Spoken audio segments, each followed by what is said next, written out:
According to one poll, more than half of Americans say the same thing. They don't want to allow Syrian refugees into the United States because they believe they pose a security risk. So who are these refugees? CCTV's Roee Ruttenberg has insight from Atlanta. 2 years ago, Mohammed Sayadi fled Syria to Jordan with his parents and 3 sisters. While there, he applied for refugee status in the U.S. In August, the 23-year-old arrived at his new home in the state of Georgia. He says that because he refused to fight for any side in Syria, his life was in danger. Me personally, I could never carry a weapon. I hate all killing, regardless if it's good or bad. And I hate bloodshed. I pray for peace and love, and most Syrians feel the same way. Mohammed already has a job, working in a restaurant, and a modestly furnished apartment that he shares with 2 refugees from Iraq. You ready? That's largely thanks to the American charity that helped resettle him.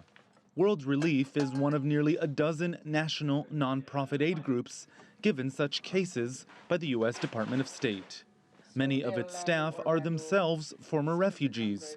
And this is the document that says that. Who now teach new arrivals how to navigate life in their adopted country. So far, the Atlanta office has helped Mohammed and at least 1 other Syrian. Local staff say they would gladly welcome more. The work has piqued community interest, most of it positive, says local director Joshua Saweki. But for the first time ever, last week, he says, he received an anonymous death threat. It gave me the chance to remind myself that I don't do what I do because it's easy. I do it because it's good. And our world desperately needs a lot more good in it. While aid agencies play a critical role in the resettlement process, it's state agencies that actually distribute government funds.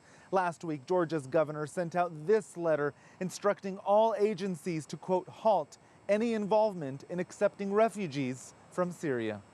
My first reaction was shock. I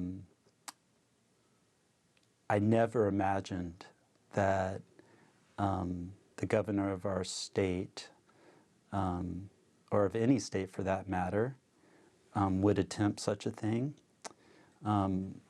My second reaction is great disappointment. It causes me to greatly question the competence of our current leadership. Georgia's governor said the move was necessary for security, but Senada Maksumic, Mohammed's caseworker, says he's being unfair. Refugees, they don't deserve that. They ran away from ISIS for a better life, and now they punished. They punished because of that. Mohammed still speaks with his family on a daily basis. He tells them he's doing well, that he's settling in just fine. He says he understands the governor's concern, but insists there's no need to worry about him or any other refugee. This will be our country too, and we will defend it. We won't accept anyone destroying it, but I can't control what other people say or think. It's their freedom. A freedom he'd like to share with his family. One day, he hopes, when they join him.